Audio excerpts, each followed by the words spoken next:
What's up, everybody? It's your favorite unexpected, pleasant surprises favorite nerd, and today we are looking at the Zeta Toys Bumblebee, or as they call him, Pioneer, I believe. Yeah. This is on loan to me from James H. That should come to you as no surprise, because I don't really celebrate the movie stuff. This guy does come with some accessories, though. Let's go ahead and get started. So he comes with this faceplate. The yellow is completely decoed with weathering throughout, and then it has the kind of transparent but clouded bee design sculpted in eye shield. But for the life of me, I can't figure out how to get this thing on. And it's just the smallest little plastic tab here, and I just don't want to cause any damage. So I just have no clue. I feel like it should be like the easiest part of this accessory-wise, but for some reason it's giving me the most grief. He comes with the gun. We have silver throughout, weathering throughout. Looks fantastic. And I'll show you how to install this. You just take his arm, open up the covers here, flip the fist around until you've exposed this port, and then you stick the port into your gun, have your tab out so that the yellow piece will secure it. He has a sledgehammer with silver paint and then yellow paint, and the yellow paint is done well, and because it's over the darker colors, the weathering kind of comes through, even though I don't think it was weathered over top, but I can't exactly tell, but it's a nice enough accessory. He'll hold that just fine by utilizing these two tabs in his palm, tabbing the hammer in, and wrapping the fingers around it. He comes with two different blades. They both have weathering throughout, and maybe even, yeah, I guess it's just like a rusting weathering. Looks fancy, or maybe oil. I'm not exactly sure.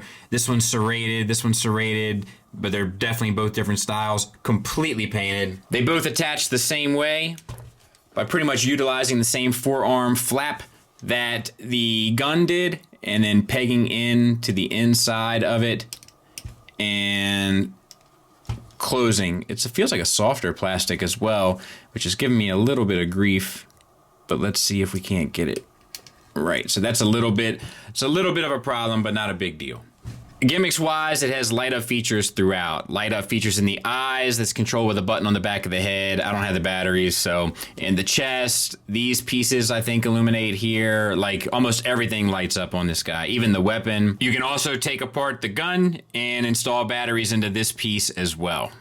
Let's talk about the figure. Let me say this. This thing is beautifully decoed. Like, it took me back just how well it's done. So the yellow has weathering throughout. It's almost completely painted. It's really presents extremely well, with one exception. Because of the eye gimmick, the eyes look dead, which is a bummer. Now, let's talk about articulation. It's a ball peg that comes down into a hinge. The hinge sits inside of the shoulder area, which gets the head forward and back. The ball peg gets the confused dog look and the swivel. Beautifully done. Not one issue so far. We have the antenna. They'll rotate back and forward. I feel like they sat out a little bit more, but I could be misremembering. I don't remember it all that well. Looks good though. Really well done. And then we have the two shades of silver, the gunmetal and the regular silver throughout, as well as the weathering. I mean, you're never going to hear peep out of me, stuff like that. We have a waist swivel. I thought we had an ab crunch, but we don't. We do have a waist swivel, so no issues there. For the shoulders, once again, we have a hinge at the base of the shoulder, which gets you a reverse butterfly. Then we have a universal joint at the shoulder itself, which gets the arm out to 90 degrees, as well as the swivel all the way around. Then we have a bicep swivel, little tight, but once again, the whole thing is completely decoed. That's three shades of silver, and of course the yellow still has the weathering on it. And then we have some gold paint there as well. Single hinged elbow, which gets you 90 degrees, which is ultimately fine. Same deco on the wrist. Fingers individually articulated. Wrist swivels. The thumb is on a ball peg, and then we have the fingers, they're on a base hinge knuckle. They share the same pin, and then they have a secondary knuckle that's independent. No issues. For the chest, we have this translucent plastic. We have silver. We have the weathering. We have gold and 3 shades of silver down in the abdomen. You're not going to hear a peep out of me. Not with stuff like this. We have universal joints for hips. They get you out fairly far. Forward and back fairly far as well. Now, usually I have an issue when the hips come out at a Y, especially with action figures. However, what they did here was where the thigh swivel sits over top of the universal, it'll cover down and get the leg straight out, so you don't have to have it at an awkward angle. Once again, well done. Forward and back for the full Monty. Thigh swivel, as we already talked about, 3 shades of silver on here as well. Double jointed knee. Come on, man. Look at the engineering. It's like high-class engineering. So we have the double pistons that come down, and then on top of that, the knee pad will cover down over top of the gap for the second joint. Come on. Really, really, really well done. Really well done. We have die cast in the knee joints. We have the 3 shades of silver there. We have 2 shades of silver down here. And we have the weathering throughout with red translucent pieces on top. Give it to me. Ankles. We have an ankle tilt down. Do we? Thought we did. Maybe slight. Ankle tilt up with a heel spur down. And then we have a rocker. Bottom of it is completely sculpted and painted. Look at the back. Clean as a whistle. This is extremely well done for a transforming figure. If I didn't know any better, I would think it didn't. Extremely, extremely, extremely well done. Bravo. Bravo. Size comparison wise, there it is next to a Masterpiece car and Magic Square Prime. Hopefully that gives you an idea. I don't have any movie stuff to compare it to. All right, let's get it transformed. Undo this. This is a bit of an exploding transformation. Bring this headpiece, so to speak, out and straighten it. But we've just started exploding. So what we need to do is get the front part of this detached from the back part. In order to do so, these 2 pieces need to come detached from the frame of the body, and this abdomen piece needs to come unplugged as well. And once you've done that, you'll notice that you've got the entire front section with the arms, the chest, and the head on one side of it, and then the flank of it and the back on the other. We need to flip this section here 180. You see these sliders? I just slid them there. Well, this whole section here needs to spin, and it's kind of a pain because the shapes of this are awkward. See, there's an ab crunch, you know, and the shapes are awkward, so the clearance becomes an issue. And then they're also, everything is attached, I feel like, to a spinning piece. So it just doesn't do you any favors. And you can kind of leave all this here for now.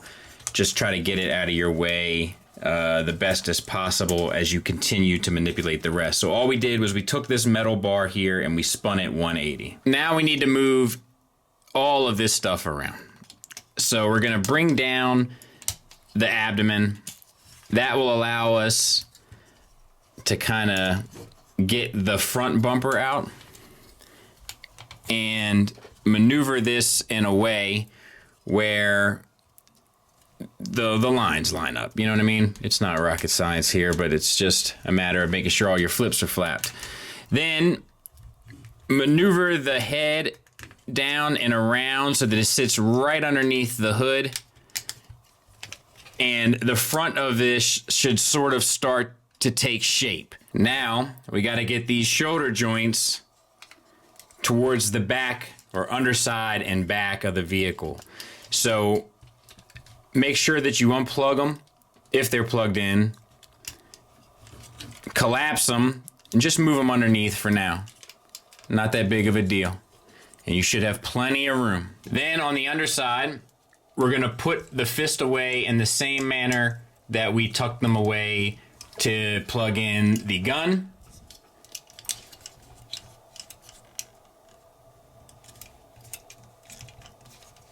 Make sure they're straight. And rotate rotated the bicep so that the yellow pieces face out. Rotate your tire around underneath the fender, and then you want to rotate this and unfurl the entire side, basically, panel of Bumblebee's door to include this rear one. We're going to do that for this side as well. So let's see what we got. Need to get it in position. This tire has already managed to find its way home. Flip this around, unfurl the panels, and I think, oh, and this comes out as well, and that will eventually go underneath. And then we need to get this in line. And it's just a matter of flipping this up and keeping all of these panels accounted for. So that does tend to happen.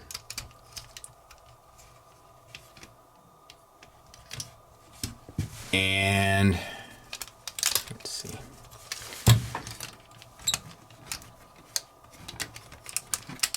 And it's just, there's not a lot of wiggle room. All right.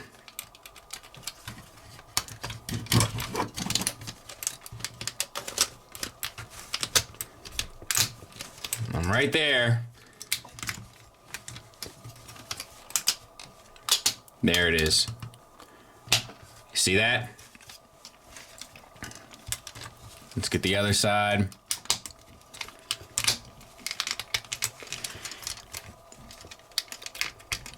But it's like, it's hard to explain what I'm doing. I'm just putting pressure on it all. And I'm not meeting much resistance. And if I am meeting some resistance, I'm just backing off a taste until I got it. But I've pretty much got her now. That's what you're looking for. Rotate the waist 90 degrees so that you can get these arms up on the bicep, on the elbow rather, and on both sides, and then rotate the waist back so that you're looking back at the rear windshield. For the legs, you got to untab this whole section, and you can, it's got to spin around. I mean, you'll start to make sense. You know, it's got to look like a car, right? So just get that out of your way. We're going to spin this wheel like Yakike, and then we're going to untab these side pieces. They basically both sandwich in on this, like the structural component, and then they both spin around. Just make sure that you clear the window to make up the rear fender, right? Then you get to the underside of it, and this is the part that eats me up. So you've got to bend this leg back around. You can collapse this and I think spin that. But getting this knee to sit quite right, what makes it kind of super cool in robot mode is the same thing that makes it a little frustrating in the transformation. But like all of these sort of moving pieces, in order to collapse the knee, and I'll be honest with you, I just don't know a good way of showing it. But that's kind of what you're looking for. It's not right though. Let me see if I can find a way to show you. That's the angle right there that you want. It's just a matter of getting it. You kind of want this flap here, the indentation, to sit over top of the silver part of the thigh. That will allow you to get the foot over, and then you can bring this piece back. Then you can connect this tab inside of the fender, because you really need anything that'll help solidify this. And then this piece comes down and tabs into that tab there. Boom. Then lastly, you can bring this flap out, and we got to spin this around. So let's see if we can't do that. And it's just basically on a universal joint, so it's just a matter of getting that in the right space and then this in the right space, and then you can kind of flip this one out as well, I suppose. And you just got to get all this stuff to align. There's a series of tabs and pegs and all of that business, so just fight with it until you get it. Work until it works. That's not too difficult given what you've already kind of done. And the nice thing is a lot of these tabs are like heavy duty, so when they lock in, they lock in. So untab it from this side panel here. Good night. Flip this up, unfurl it all. You got to get all of this up and out of the way so that it can make the bend here. You can unfurl that as well. You can spin the tire, and you can collapse the foot, and you can disconnect these two yellow pieces from this section so that this can swing freely underneath, and so that you can rotate these two pieces without catching the frame of the vehicle or the frame of the rails aside, and get that into position. Underneath, once again, we're looking to get that knee in the right place. That time I got it much better. You want to bring your foot around. Let's see, spin it. Rock it down. Get it into that section. Flip that against the back. Then you can start tabbing in your fender, and you can even get that out of the way to do so. This piece connects, and then that tab connects, and then you're looking for that slot right there. There's a peg on the side of his foot here, and when you get that around, that'll peg in and solidify that leg. But you're not quite out of the woods. We need to get this piece out. We need to spin that around. It's on basically a universal, so spin that out, spin that back until you have something that reminds you somewhat of a punch buggy. And then you just collapse all of this stuff together and just, you know the phrase, work until it works. I'll clean it up. We'll take a look at it. Let me see if I can't get a couple more tabs on their camera before we go. And here it is. And I probably could get this tighter if I kept messing with it. But I think we've got it close enough to sort of have an opinion about it. And look, it's a nightmare. It does work. It does get you there. And it's kind of impressive in regards to what it does. I'm not sure it's worth the cost of entry. The deco is beautiful. I'm sure the lights and all that stuff make it look even more so. It's pretty clean underneath. Like, they really did a good job with this. All the weathering and stuff comes through. Like, it looks like an old beat up bug. You know, it really does. So let's see, the tires, rubber, wheels are painted. Translucent. I wish they would have gone with a darker color, but because it's supposed to be the real world version, I totally get why they didn't. It's just you can totally see all the robot bits up inside of there. It is very impressive. Look at like how it looks like the bee, you know, like the honeycomb rather. Like, there's a lot of thought, there's a lot of effort, there's a lot of energy that went into this, and I'm really taken back by it. Zeta is like, this has impressed me. I'm a Zeta fan in general, but this has really this is a step above for them. This is a big improvement for what they're usually capable of doing. There it is next to Tiger Tracks. Final thoughts wise, let's talk about the negatives. There are a few, and it's mainly the engineering to get from mode to mode. It's a pain to flip back and forth. Some of that is by design, some of it is because of tolerances. Certain spaces inside are screwed in a little bit tighter. When you try to move one thing, it ends up moving the assembly that thing is connected to and just causes for a more frustrating experience. There's also nothing covered in the instructions regarding the mask. The instructions themselves are garbage, especially for what this thing has to do in order to achieve the mode it's supposed to be in. In fact, the instructions only show 37 steps, and I can assure you it feels like an awful lot more. Honestly though, it's the only complaint I have. And this is without a doubt one of the most impressive figures I've looked at this year, and I'll be surprised if it doesn't make my top 5 list of the year. It is sculpted beautifully. It is painted beautifully. The engineering is a pain, but it's also impressive in regards to what it pulls off. All of the accessories make sense except for the mask, which I guess makes sense. It's just not utilized well, or at least not explained to me well. The materials are great. There's die cast, sturdy plastics. The articulation is outstanding. The presence is outstanding. It cleans up like a champ. The alt mode looks great. It is a wonderfully painted, sculpted, articulated, engineered thing, period. Absolutely phenomenal. Really, really taken back by it. Anxious to see what they have in the future. Strong recommend from me. Thanks for listening. Thanks for watching. Until next time, take care.